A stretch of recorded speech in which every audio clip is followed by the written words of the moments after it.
AkhayarTech viewer အားလုံးပဲမင်္ဂလာပါကျွန်တော်ဒီနေ့မှာတော့ TV အောင်ဆောင်ထားတဲ့ Samsung ရဲ့ projector အသစ်လေးဖြစ်တဲ့ Freestyle လေးကို first impression နဲ့ showcase လေးလုပ်ပေးမှာဖြစ်ပါတယ်ဆိုတော့ Samsung ရဲ့ဒီ mini projector လေးကကျွန်တော်မနှစ်က CS မှာစပြီးမိတ်ဆက်ခဲ့ရလူတွေအများကြီးစိတ်ဝင်စားကြရပါတော့ဆိုတော့ဒီလောက် form factor နဲ့ဒီလောက် picture quality ကောင်းတဲ့ projector တစ်ခု Samsung ကနေပြီးတော့ဝုန်းတိုင်းဆိုပြီးတော့ထလုပ်လိုက်တယ်ပေါ့ဆိုတော့ဒီလို form factor နဲ့ projector ကဈေးကွက်ထဲမှာလက်ရှိထဲမှာမရှိရမဟုတ်ရှိတယ်ဒါပေမဲ့ဒါက Samsung ရဲ့ first step အနေနဲ့စပြီးလုပ်တာဖြစ်တဲ့အတွက်လူတော်တော်များများစိတ်ဝင်စားတော့ခံခဲ့ရပါဘောเนาะဆိုတော့အဲ့ကောင်လေးကိုကျွန်တော်ကဘယ်လိုအနေထားရှိလဲသူရဲ့ picture quality ဘာညာရှိလဲဆိုတော့လေကျွန်တော်ဒီနေ့ပြောပြပေးသွားမှာပါ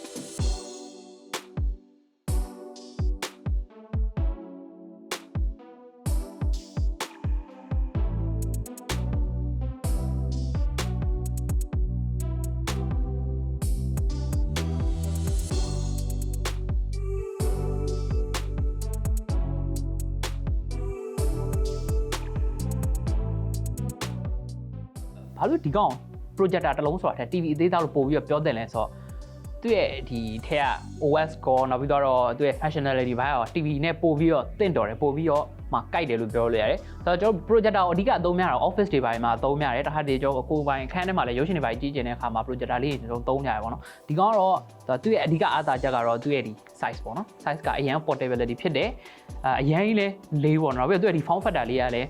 ထားပါတော့ကိုယ် office မှာပဲဖြစ်ဖြစ်ကိုယ်ဒီ living room တွေပိုင်းမှာဖြစ်ဖြစ်အနည်းဆုံးပဲနောက်ဆုံး bedroom ထဲမှာထည့်ထားကြတော့မှဘယ်လိုနေရာမျိုးနဲ့ဆိုဒီကောင်က fashion ကြပြီးတော့အရင် fitting ဖြစ်တယ်သူ့ရဲ့ဒီအဓိက main attraction ရတယ်ပြောမယ်ဆိုလို့ရှိရင်သူ့ရဲ့ design ပိုင်းပေါ့ဆိုတော့ color မှာတော့အဖြူနဲ့နောက်ထပ်အမဲတို့ purple တို့ပါရှိအောင်မှန်းတူတယ်ဒါပေမဲ့ကျွန်တော်တို့ဒီကောင်ဝယ်ဖို့စဉ်းစားနေတဲ့သူတွေကိုအဖြူထက်စားလို့ရှိရင်အမဲဝယ်ဖို့ပို့ပြီးတော့အကြံပေးတယ်ဘာလို့လဲဆိုတော့အဖြူသီးတည့်ရဲ့အတိုင်းပဲတိတ်ပြီးတော့အညစ်ပေမခံဘူးဆိုတော့ဒီကောင်ကျွန်တော်သုံးတာလည်းတိတ်ပြီးတော့မကြသေးဘူးမကြသေးတဲ့ကာလာအတွင်းမှာပဲဒီမှာကာလာနည်းနည်းလေးရော shift ဖြစ်နေပြီပေါ့နော်အဖြူကနေနည်းနည်းညစ်တဲ့ဘက်ကိုသွားနေပြီပေါ့ဆိုတော့ဒါလေးကတော့သတိပေးရပါဆိုတော့ဒီ picture quality ကိုကျွန်တော်ကြည့်အောင် picture quality မှာသူကဒီကနေပြီးတော့ 1080p resolution နဲ့ picture quality ထုတ်ပေးနိုင်တယ်ဆိုတော့ picture mode ကကျွန်တော်တို့ Samsung လက်ရှိ Samsung TV ကြီးမှာပါတဲ့ picture mode အတိုင်းပဲဆိုတော့ movie ဆိုလဲ movie dynamic range ဆိုလဲ dynamic range TV မှာပြပေးတယ်ဆိုတော့ဒီ color နဲ့တော်တော်လေးမှနှီးစက်တယ်ပေါ့နော် Samsung ကဆို TV တွေမှာလည်း color accuracy မှာတော်တော်လေးကောင်းလာပြီဖြစ်တဲ့အတွက်သူကဒီ projector မှာလည်း Samsung ရဲ့ဒီ TV တွေရဲ့ aesthetic တွေဒီ picture quality ကိုပြန်ပြီးတော့မှီညမ်းယူရအတွေ့ရပါပေါ့နော်ဆိုတော့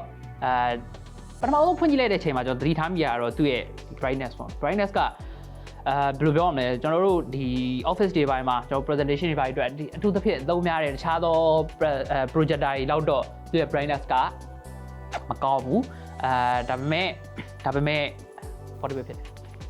okay ဆိုတော့ဒီအသက်ချက် portable ဖြစ်အောင်အတွက်ပြန်ပြီးတော့ sacrifice လုပ်လိုက်ရလို့ကျွန်တော်တို့မြင်တယ်ဒါ first gen လည်းဖြစ်သေးရဖြစ်တဲ့အတွက်နောက်ပိုင်း Freestyle 2လို့ပေါ့မှာဆိုလို့ရှင်တော့သူ့ရဲ့ဒီ brightness ကပိုပြီးတော့improve ဖြစ်လာလိမ့်မယ်လို့တော့မျှော်လင့်ရပါတော့ဆိုတော့အခုလက်ရှိသုံးကြည့်ရတော့ကတော့အလုံးဝသုံးလို့မရတာရောမဟုတ်ဘူးဒါပေမဲ့သူ့ရဲ့ picture quality ဒီဆိုတော့ဒီအထူးသဖြင့်ဒီ brightness ကြီးကျွန်တော်နည်းနည်းလေးအလင်းအောင်ရှိတဲ့အခန်းတွေနည်းနည်း well lit ဖြစ်တဲ့နေရာတွေပါဆိုလို့ရှိရင် picture quality ကဒီ brightness ကနည်းနည်းလေးနေနေပေါ့နော်နည်းနည်းကြည်မြင်ရဖို့တော့ကိုနည်းနည်းအားဆိုင်ရတယ်ဆိုတော့အထူးသဖြင့်ဘလို့နေရာမှာပို့ပြီးတော့သုံးလို့ပိုကောင်းမလဲဆိုလို့ရှိရင်ကျွန်တော်တို့ background တွေအလုံးနည်းနည်းအလင်းသိမ့်မရှိတဲ့နေရာမျိုးမှာဆိုလို့ရှိရင်ဒီကောင်းရbrightness ကတော်တော်လေးအဆင်ပြေလို့ပြောလို့ရပါတော့ accessory နဲ့ကသူ့မှာ wall mount ပါမယ်ဆို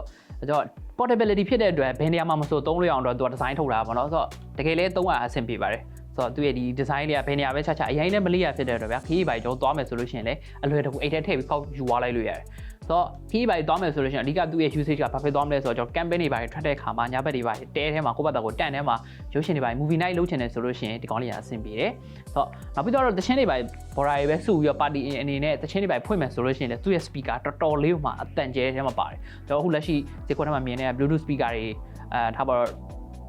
JBL တို့ပေါ့နော်အဲ့လို speaker ခက်ကြီးကြီးတွေရဲ့အတန်ထွက်တိုင်းတော့ပေးနိုင်တယ်ဆိုတော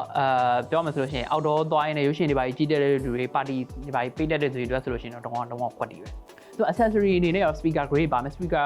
speaker grade ကတော့ဝယ်မဲ့လူတွေကဒါသူ free လက်ဆောင်ပေးနေပြီပေါ့နော်နောက်ပြီးတော့ဒီကိုကထားပါတော့အိမ်ခန်းတွေပိုင်းမှာကိုယ့်ရဲ့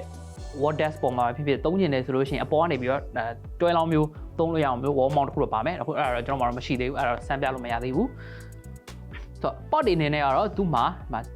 charger နဲ့ power အတွက်ကို USB-C တစ်ပေါ်ပြီးသွားလို့ရှိရင် HDMI port နှစ်ခုပါတယ်ပေါ့နော်ဆိုတော့ port ကတော့အများကြီးတော့မပါဘူး Euro ရှင်းရှင်းလေးပဲဆိုတော့သူ့မှာတစ်ပါးပဲပါလာတော့သူ့ရဲ့ lamp cap ပေါ့နော်ဒီဟာလေးပါလာတယ် โอเค okay အဲ့တော့သုံးမယ်ဆိုတော့ဒါလေးကိုဖြုတ်ပြီးရင်ဒီမှာ remove ကနေပြီးတော့ပါ online တာနဲ့တို့ပြောမယ်ဆိုလို့ရှိရင် TV တစ်လုံးသုံးတဲ့အတိုင်းပါပဲဒါတော့ဆက်လာချင်းကြားမယ်တန်ပေါ့နော်ဆိုတော့ speaker တန်းလေးချက်တော့စမ်းပြမယ်သူကသုံးထားတဲ့ UI အခုလက်ရှိ Samsung TV တွေမှာ revamp ပြန်လုပ်ပေးထားတဲ့ UI ကိုပဲသုံးထားပါတော့ဆိုတော့အထက်မှာ app တွေအနေနဲ့ဘာတွေပါမလဲဆိုတော့ကျွန်တော်ဒီ entertainment အတွက်အဓိက streaming application တွေဖြစ်တဲ့ Netflix တို့ဒီ Disney Plus တို့ Prime Video အဲ့ဒါတွေတော့ပါတယ်အဲ့ဒါရောကျွန်တော်ဒီ remote မှာနေမှာဘေးလင်ပါပြီးသားဆိုတော့ကိုအဲ့ဒါတုံးတက်တယ်ကြည့်တာအများကြီးဆိုလို့ရှိရင်ဒီကနေတစ်ခါတည်းတန်းပြီးတော့သွားရုံပဲတော့ဖွင့်လိုက်တဲ့အချိန်မှာတော့ကိုကတခြားတနေရာမှာသုံးထားရဆိုလို့ရှိရင်တော့သူ့ရဲ့ဒီ screen တော့ပြန်ပြီးတော့ adjust တော့လုပ်ပေးရတယ်အမြင်နဲ့ဆိုတော့ adjust လုပ်ရဆိုမဲ့အရင်ကြီးတော့လည်းအချိန်တော့မပေးရပါဘူးအရင်လည်းမကြောက်ဘူးဆိုတော့အဓိကအားသာချက်ကကိုကြိုက်လို့လှည့်လို့ရတယ်ကြိုက်တယ်လို့ထောင်လို့ရဖြစ်တဲ့အတွက်ခဏလေးနေမှာပဲပြန်ပြီးတော့ adjust လုပ်လို့ရတယ်တော့ကြည့်အောင် Mes chers amis, rejoignez-moi dans le monde merveilleux de l'amour. Oh girl, I like you, I do. I wanna be a friend, go shopping in a Benz. I like you, I do. I hit you in a lane, can you fit me in your plans? I like you, I do. We went out better friends and we woke up with your plan. I like you, I do. Oh girl, I know you only like it fancy, so I pull up in that Maybach candy. Yeah, your boyfriend I never. speaker တော့မြင်တဲ့အတိုင်းပဲသူအကောင်ပေးရဆိုပေမဲ့တော်တော်လေးကိုစိတ်ပြင်းတယ်ဆိုတော့တခုတော့ရှိအောင်နော်ဖွင့်ထားတဲ့အချိန်မှာတော့နည်းသုံးတဲ့အချိန်မှာတော်တော်လေးကနည်းနည်းလေးရောပူတယ်ဆိုတော့အောက်မှာနည်းနည်းအပူရံမခံတဲ့ပစ္စည်းပါတွေတော့ကိုကနည်းနည်းလေးသတိထားမှာနော်သုံးတဲ့အခါမှာသူ place လုပ်တဲ့အခါမှာဆိုတော့ picture quality ကကျွန်တော်ပြောခဲ့သလိုပဲဆိုတော့နည်းနည်းလေးတော့ color brightness တွေရောနည်းနည်းလေးမှိန်နေပေါ့နော်ဆိုတော့ picture ထဲမှာဆိုလို့ရှိရင် picture mode ကိုကျွန်တော်တို့ကဒီမှာ Samsung ရဲ့ဒီ picture mode တွေဖြစ်တဲ့ dynamic ရယ်standard ရယ် movie ရယ်ဆိုပြီးတော့ရှိရပါတော့ movie ကတော့ပြောမယ်ဆိုလို့ရှိရင်နည်းနည်းလေးကျွန်တော်ဖုန်းထဲမှာပါတဲ့ eye blue light fader လိုမျိုးပေါ့နော်အဲ့လိုပဲနည်းနည်းလေးဝါကြည်လေးဖြစ်သွားလိမ့်မယ်ဆိုတော့များသောအားဖြင့်ကျွန်တော်သုံးတာကတော့ဒီမှာ dynamic ကိုထားပြီးသုံးတာများတယ်ပေါ့နော်ဆက်တင်ထဲမှာကိုယ့်အကိုကြိုက်တာကိုပြန်ချိန်လို့ရတယ်ဒီ picture ရဲ့ scale ရဲ့နောက်ပြီးတော့ focus mode တွေပါရအောင်ပေါ့နော်စိတ်ကြိုက်ကလေးလို့ရတယ်ပြီးတော့ရှင်ဒီမှာ wifi ပါညာတာအကုန်ပါပြီးသားဆိုတော့သူ့ရဲ့ဒီ function ကတော့တော်တော်လေးတော့စုံတယ်လို့ပြောလို့ရပါတော့အဓိကကျွန်တော်များသောအားဖြင့်သုံးမှာတော့ဒီ office မှာဆိုလို့ရှိရင်ဒီ presentation တွေဘာတွေအတွက်သုံးမယ်ကျွန်တော်အိမ်မှာဆိုလို့ရှိရင်တော့ entertainment အတွက်သုံးမယ်နော်အပြင်မှာဆိုလို့ရှိရင်လည်းဒီ movie ဘာညာကြည့်ဖို့အတွက်ကို PC သုံးတယ် resolution ကတော့ 10db ဖြစ်တဲ့အတွက်တော်တော်လေးတော့မဆိုးဘူးနော်ကြည့်ရအဆင်ပြေကျွန်တော် YouTube က video တွေကြည့်ရဖြစ်ထားပါ Netflix တို့ Power Resolution တွေကြည့်ရပဲဖြစ်ဖြစ်အဆင်ပြေကြည့်လို့ရတယ်ဆိုတော့တခုပဲရှိတာပေါ့နော်သူကဒီဟာကဘေး battery back တော့ပါမှာမဟုတ်တယ်ဖြစ်တဲ့အတွက်သုံးမယ်ဆိုလို့ရှိရင်တော့အမြဲတမ်းသူ့ power ပေးထားရမယ်အိမ်မှာဆိုလို့ရှိရင်တော့ဒီ socket နဲ့သွင်းလို့ရတယ်ဒါမှမဟုတ်အပြင်နေပိုင်းမှာသွားမယ်ဆိုလို့ရှိရင်ကျွန်တော် power bank ထိုးပေးရမှာဆိုတော့သူ့သုံးဖို့တော့တော်တော်လေးကိုလွယ်တယ်ကိုက Samsung TV လက်ရှိသုံးနေတဲ့သူဖြစ်ဖြစ်ဒါမှမဟုတ် Samsung TV သုံးဖို့ရဆိုလို့ရှိရင်ဒီကောင်ကိုသုံးဖို့အတွက်တိတ်ပြီးတော့ခဲ YouTube ဖြောင်းလုပ်နေတာမလိုဘူးပေါ့နော်